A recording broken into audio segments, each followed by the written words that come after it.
Alright, welcome back to Let's Play Mass Effect 2. Just did a little bit of management with the codex and such, and ready to get back at it. I'm not sure, I don't remember if I talked to everybody yet after getting Garrus on the team, so I'm gonna drop down and say hi to Zaid. He doesn't really say, there's not too much in-depth conversation with him or with either of the two DLC characters actually, but we can chat with him nonetheless. Thinking about past missions. Got a minute? You might learn something. Yeah, he doesn't have any like cutscene dialogue except on his missions and such, so you can just kind of repeatedly talk to him. So you knew Archangel from before? Interesting. Knew a lot of men taking jobs to kill the son of a bitch. I never saw the point. He and I wanted the same thing. A whole lot of mercs dead. Hell of a sniper, though. And he kept himself alive with all the mercs in Omega after him. That ain't easy. Yeah, that's true. And, well, Zaid was there, I guess, too, helping. I was trying to remember how many Cerberus operatives I've killed. Lost track around 50. Guess your elusive man's big on forgiveness. Yeah, I killed quite a few myself. I should let you go. Talk more later, Shepard. Alright. And he has a few things scattered around. We'll check out one or two of them. Oh yeah, that's a model of the Veracon. Turian frigate. Hell of a ship. I led a mission to bring that thing down from the inside with just 5 men and whatever guns we could bring. No chance of success, but we did it. Everyone died but me. So I made out like a bandit. My first impossible mission as an independent contractor. There's been many since, but nothing so goddamn sweet as watching that Turian warship crash planet-side. Fun times. And there's a little fun little garbage compactor that you could do that. A little cube of garbage and contribute to space pollution. Yay. Beauty, isn't it? Pried that off the Krogan warlord, Kazak. Used to run the blood pack out of Omega about 17 years ago. Wasn't even a job. The guy just thought he'd hijack a freighter I was hitchhiking on. Big mistake. I goaded Gazak into one-on-one combat. Took out his legs, grabbed his gun, and killed every blood pack bastard in the room. That was the most beaten Krogan I've ever seen. Kept a helmet to remind me of that pained expression. Huh. So yeah, if you haven't already guessed, Zaid's a bit macabre. What's this area of the ship? Normandy's cargo deck. It includes facilities to rearm and repair Normandy's embarked ground vehicle and shuttle. My last ship didn't need a shuttle. Why do we have one? This ship is nearly twice the mass of the previous Normandy. It is more difficult to land the ship on high-gravity worlds. Fun fact of the day from Edie. Yeah, Zaid's got a bit of a twisted sense of humor. And he's actually voiced by Robin Sachs. He passed away in 2013, actually. He's done a few BioWare games. He was Admiral Saul Karath, or Karath, however you say it, from Knights of the Old Republic. The guy that betrayed Karth, and Karth had that huge vendetta against. Yeah, that guy that voiced him is the same as Zaid. Oops. And he's done other things too. I don't think he's even just been in BioWare games. He's been he was in Kane and Lynch. I never played Kane and Lynch myself, but he was in. I know he was credited in there. I was looking him up on IMDb the other day just for fun. But yeah, he's a pretty good voice actor. He was a pretty good voice actor. Oh yeah, I did get Chakwas' brandy. I have a present for you, Doc. Sarah's ice brandy? You didn't. Thank you. I always regretted not opening that original bottle when I still could. I won't make the same mistake again. Why don't we open this bottle right here, right now, you and me? Why not? You crack open the bottle. I'll get the glasses. Let's get drunk with the doctor. I thought Alenko's biotic display might have broken Jenkins' back, but Jenkins pops up and yells, "That was awesome!" Oh, Jenkins. Soldiers like him make the Alliance great. Cerberus lacks the same enthusiasm. So With why your leave? service record, you could have gotten a tour of duty on any Alliance ship. Why'd you really leave? Maybe it's less about leaving and more about staying. As a military doctor, I mostly treat people who are in bad shape. Often they die. And if I can help them, they move on. Either way, they leave. Don't you have any friends or family? No, not lacking friendship. Just stability. Jeff, Joko will always have Vrolic syndrome. He would never admit it, but he needs my help, and he always will. I wish it weren't, but sadly it's true. Treating Joker gives you a kind of stability. So does this ship, even if it's a copy. Or, hell, maybe it's you. Shepard, our immovable center. A place for a person to stop and catch her breath. Or maybe I'm just happily drunk. Would it hurt if it was simple like that for once? And then once you kind of talk to her through the full conversation, you can pick, what you want to toast. It doesn't really make any difference to the game, at least. We can toast to being happily drunk, toast to Joker, toast to the Fallen, to friends. Let's toast the Fallen. To Jenkins, to Presley, and to Williams. May they never be forgotten.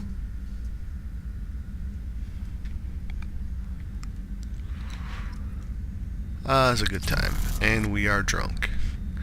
And the doctor is passed out. You can't outdrink Commander Shepard. It can't be done. Alright. So down there is where Garrus is positioned. But first I want to chat with Miranda. Commander, what can I do for you? You have a minute, Miranda? Of course. I'm just finishing an operation report. I'm impressed, Shepard. So far things have gone exceptionally well. As Cerberus operations go, this is one of the best I've been a part of. Again, either of these two choices, you can pick them. I find it, for my Shepard here, is, like I said, he's trying to keep unit cohesion. Why? No sense in getting confrontational and reminding her that Shepard's in charge. Cerberus obviously has your loyalty. How did you get involved with them? I suppose you've earned the right to know. Do you remember when I told you how I was genetically altered? Well, that wasn't my choice. My father created me. He's a very influential man and extremely controlling. He didn't want a daughter. He wanted a dynasty. I ran away as soon as I was old and brave enough. I went to Cerberus because I knew they could protect me. How bad were the terms you and your father parted on? Shots were fired. I bet the holidays are a bitch. You seem capable of defending yourself. Why did you need Cerberus? My father invested a great deal in his dynasty. It wasn't a matter of just leaving. I knew he would continue to pursue his investments. I assume that Cerberus approved of your enhanced abilities? Of course. Cerberus fully endorses anything that advances the cause of humanity. Genetic alterations included. But unlike my father and his own selfish reasons, Cerberus and the Elusive Man believe in a greater good. They see the bigger picture, and I feel like I have a purpose here. Who exactly is your father? A businessman, but a very wealthy one. It's ironic. That My was father evasive. believed deeply in a human positive agenda. He donated generously to Cerberus before I joined them. That's how I first heard about Cerberus, through my father's connections. You've told me a lot about your father. What happened to your mother? I never had one. Most of my genetic material is based on my father's tissue. His Y chromosome was altered with an amalgam of desired traits from various sources. How arrogant can you be? The man is completely egomaniacal. Just another reason I had to get away from him. You talk about yourself like you're just a tool to be used. By your father? By Cerberus? Maybe. I like to know where I fit in the world. It helps me find meaning in how I was created. You are who you are, Miranda. You don't need to make excuses for it. That's easy for you to say. We've both been engineered for greatness, Shepard. The difference is you were great before we rebuilt you. I'm great because of it. Yeah, but that's not what makes you you. Your spirit and personality are what make you great. It's what makes anyone great. That's kind of you. I'm not sure I believe you, but thanks for saying it. Alright, good chat. Thanks for your time, Miranda. I'll talk to you later. Anytime, Commander. Okay. And now I think we'll check on our buddy Garrus. See how he's settling in. Shepard's weirdly staring off to the right.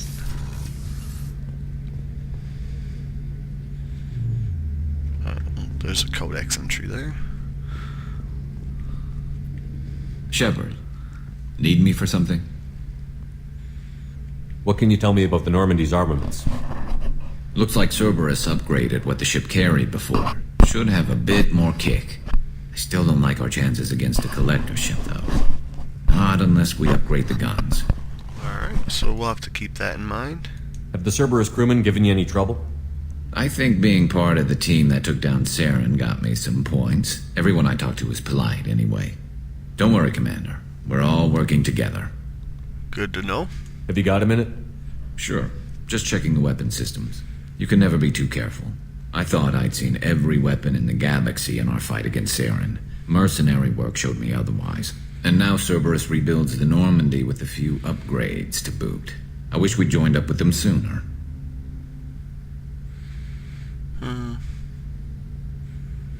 We kind of are with them, so let's ask him about this. You sure you're okay working with Cerberus? I can't exactly make a judgment. Not after I got my own squad killed.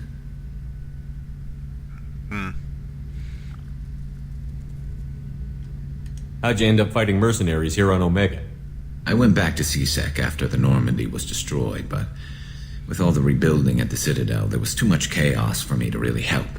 Omega was filled with criminals nobody else could touch, and there was no red tape to slow me down. It was a perfect fit. People here needed someone to believe in, someone to stand up to the local thugs. Kid in candy store. That explains how you Garrus. started. How'd you end up with a squad? Not too different from how you formed your squad to fight Saren, actually. You prove that you get things done, and people join up. Mercs who wanted to atone.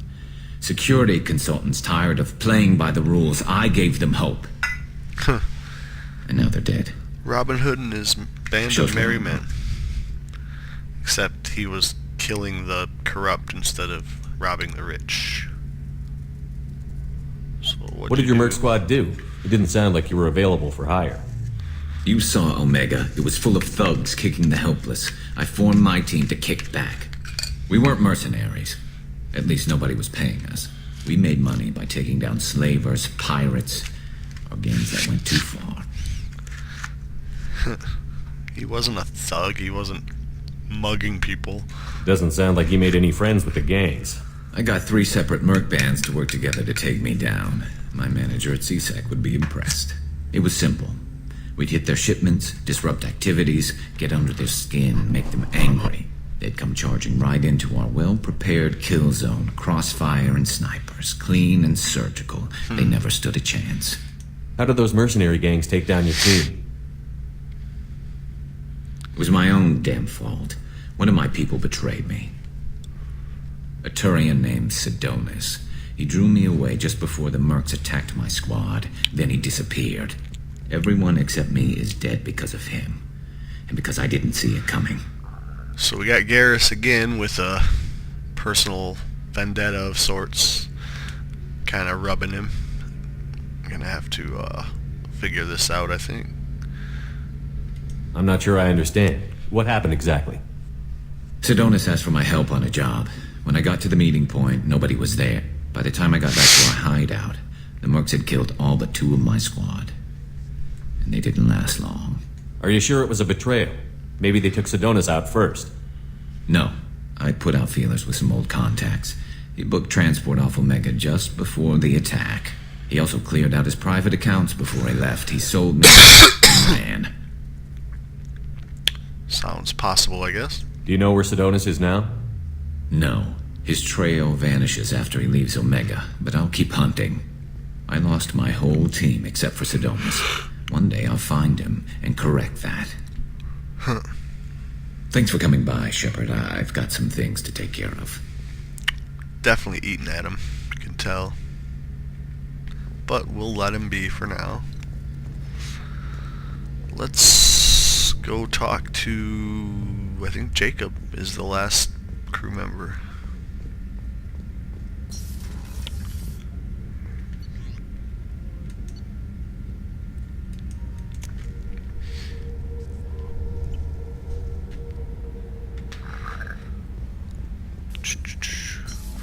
So I think I'm gonna go back to Omega after this, and might as well pick up Morden while we're here.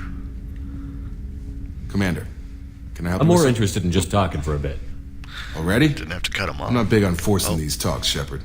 Let's do this later. Alright. We'll talk later. Commander.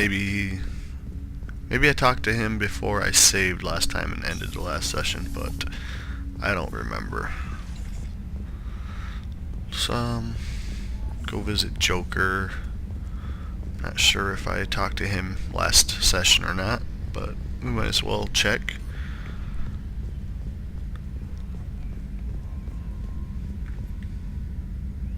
Commander. I assume everything is going well up here? Good for now. Fractured my thumb on the mute, but I think I made my point. That's it for now. Alright. See you, Commander. So we already talked to him. Alright, then I guess it's off to the galaxy map, and we're gonna jump back to Omega. And search for the doctor, the good doctor.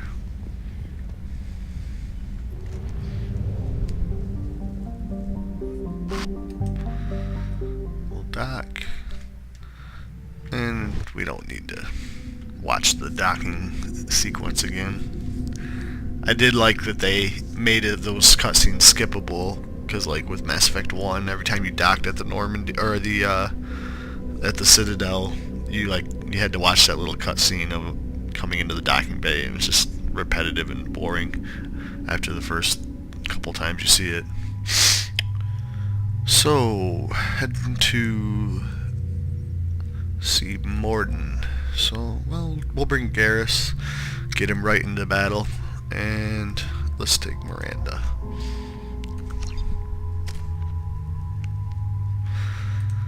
Garrus, you need a couple points there, and 2 in that.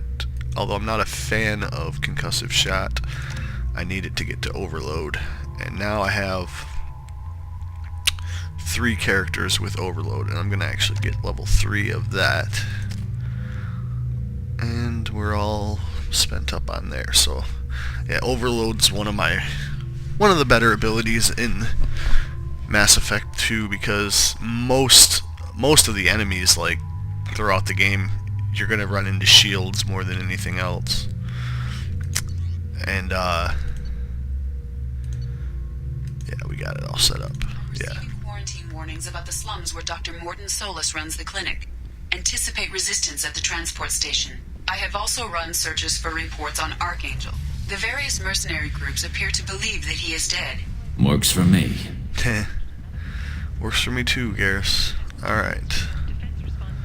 So, let's pull up the map. Arya told us when we talked to her that he was at the quarantine zone, which is right there. But while we're here, I definitely want to go hit up the markets, because there's some shopping to do. There's the parts for the engineers, Gabrielle and Ken. And we should check out the markets and pick those up while we're here. But for now, I'm going to actually cut the video here. And the news is talking. The council has made formal information requests of the Solarian Special Tasks Group. The Furlet Consortium is going ahead with its plans to sue the Citadel Council to remove unfair limits on the intergalactic slave trade. A Furlet spokesman had this to say: "Slavery is an inextricable part of the Precarian caste system. By limiting the slave trade, the Council is limiting our cultural rights." The Council is scheduled to hear arguments over the next few weeks. Furlet representatives do not expect the Council to take the culturally sensitive option. Maybe because slavery is culturally insensitive. By unknown sources, marking yet another in the chronicle of the humans' failure to defend their own colonies. The Alliance has dispatched aid and transport vessels in an effort to ease the suffering among the ruins of the human colony. Raiders and pirates have already jumped on the opportunity, staking out the routes that lead to freedom's progress. Record windfalls are expected. Explorer ships have reported seeing I'm just vessels going to of cut the an video unknown because the make, news just keeps but going his silhouette apparently. strongly resembles We'll be ancient back Arachnite ship just a profiles. sec, The few and ships thanks for cited have watching. been